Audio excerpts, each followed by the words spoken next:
You arrive without protection, because protection is something you earn slowly here, if at all. The road does not care who you are or where you came from. It accepts your weight the way it accepts everyone's, briefly, indifferently, already forgetting you. The earth beneath your feet is dark and compacted, soaked with old rain and older grief, pressed flat by carts, animals, and bodies that moved forward because stopping was never an option. Dusk arrives early, slipping between bare trees and low stone walls like a thief who knows the routine. Cold follows quietly, settling into bone before you think to resist it. There is no welcome, only continuation. The land breathes slowly around you. Fields stretch out, exhausted, their soil thin and stubborn. The air smells of damp leaves, wood smoke, and something faintly sour that never quite leaves. Hunger, perhaps, or the memory of it. You feel it immediately, not as pain, but as awareness. A background hum in your stomach reminding you that nothing here is guaranteed, especially tomorrow. You slow your pace instinctively. Energy is currency. Waste is punished. Villages appear without ceremony, a cluster of dark shapes against darker ground. Roofs sag inward, tired of holding themselves up. Smoke curls low, trapped by the cold, carrying the smell of burnt wood and bread stretched too thin. You pass people who do not look up, not out of rudeness, but caution. Attention costs something here. Everyone is conserving. You find shelter where shelter allows itself to be found.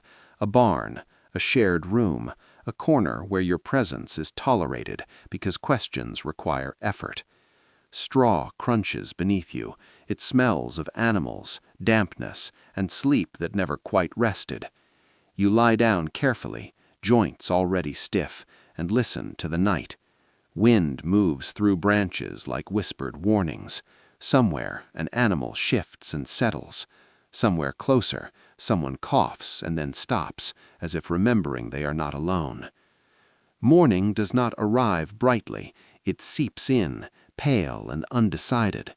Bells ring somewhere distant, pulling people upright whether they slept or not. You wake because the world wakes. Breath fogs in the air. Your body protests, but quietly. Complaints are private luxuries. Outside, life resumes with stiff movements and familiar resignation. Hands go to work, tools are lifted, fields demand attention they never return. You learn quickly that existence here is close to the ground. Mud claims your boots, soil stains your hands permanently even when washed. The fields stretch outward like obligations that never end, their yield negotiated daily with a sky that does not answer questions. You work alongside others whose names blur together, faces gray with fatigue, eyes already old. Conversation is sparse, breath is conserved. Pain becomes a low, constant companion, easy to ignore because acknowledging it changes nothing. Homes crouch low against the land. Inside, darkness lingers even at midday. Warmth comes from bodies pressed together and fires treated with suspicion.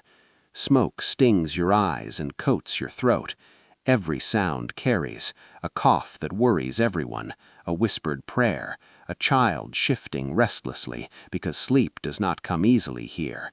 Privacy is theoretical. Survival is communal, whether you like your companions or not. Food arrives when it arrives. Bread, coarse and dark, broken by hand. Soup thin enough to see the bottom. You eat slowly, not savoring, but calculating. Hunger sits quietly when respected.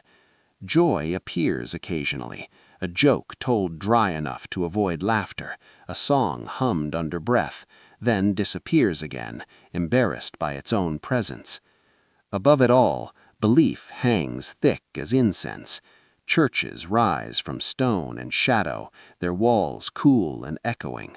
You step inside because everyone does. Candles flicker, small and hard-working. Painted saints stare down with expressions that suggest disappointment has been carefully rehearsed. You kneel because the floor is cold and humility has a temperature.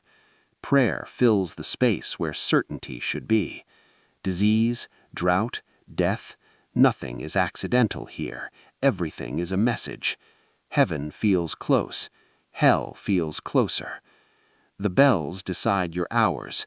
They wake you, feed you, remind you to bow your head and fear doing it incorrectly. Confession offers relief the way bleeding once did, briefly, painfully, and with the promise of more later. Guilt lightens, then settles deeper, forming habits. Faith does not comfort, it organizes. It tells you where to stand while you wait.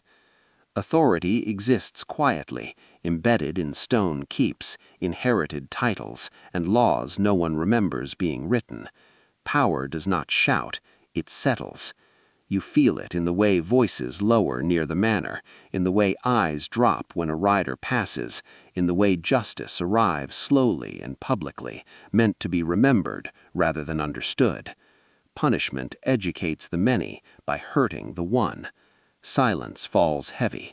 Speaking would mean volunteering. War flickers at the edges of life, close enough to worry about, rarely close enough to escape. Men leave and sometimes return altered, quieter, or not at all. Hunger presses daily, more reliable than armies. Inequality feels natural, like weather. Some are born above, most below, and no one pretends this is temporary. You adapt your silence. Endurance replaces expectation. Years pass without asking permission. Castles crack one winter at a time. Fields change hands quietly. Names fade faster than bodies cool. What remains is habit. Stone walls remember the weight of people leaning against them while waiting for sentences to be passed. Bones settle into earth. Prayers survive longer than faces.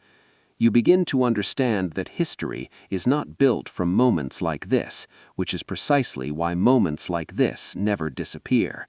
They repeat. Eventually, the world loosens its grip, not for you, you never notice, but for the structures above you. Roads crumble where no one remembers whose responsibility they were. Laws soften into custom, statues become benches. Grandeur is dismantled and reused without sentiment. Even empires learn to recycle themselves. Power flickers. Decrees arrive late. Commands are answered slowly, if at all. The machinery of power still turns, but it grinds now, metal protesting metal. Officials speak carefully. Silence feels safer than certainty. Belief thins. Old gods linger politely, while new faith gathers in shadows and candlelight, offering endurance instead of victory. Heaven sounds less like command and more like refuge. At the center of it all sits a boy with a crown too heavy for his voice. The palace echoes unnecessarily. Advisors whisper. Decisions are postponed. Time moves past the throne without slowing. Outside, the world rearranges itself. Inside, symbolic power learns helplessness. The empire exhales. The end arrives quietly. No fire, no trumpet. Authority is taken away the way a burden is removed, gently, almost kindly. Morning comes. Shops open. Bread is baked. Prayers are said. Something essential is gone, but no one has time to name it. Continuity disguises collapse. Silence becomes the loudest sign. Years pass. Ruins become ordinary. Children play among broken arches without knowing why they are shaped that way. Language carries traces. Habits persist. History settles into instinct. The past stops watching. It learns how to lie still. Night settles softly now. The world does not collapse. It rests. The empire does not die screaming. It grows tired of explaining itself. Embers fade. Echoes soften. You lie still, listening to a silence that does not demand understanding. Sleep comes easily. not because the world is kind, but because it is honest at last. Power passes this way more often than stories admit, not in noise, but in quiet, leaving behind a world forever shaped by what it no longer hears. Shelter does not welcome you, it contains you. Houses crouch low against the wind, pressed into the earth as if trying to hide from the sky. Their walls are thick with stone and mud, built to resist winter rather than comfort people. Windows are small and unambitious, letting in just enough light to remind you what you are missing. When you step inside, darkness does not retreat, it negotiates. Smoke lives here. It curls up from the hearth and never quite leaves, clinging to beams, hair, throats. Your eyes sting gently all the time, enough to feel, but not enough to justify complaint. Fire offers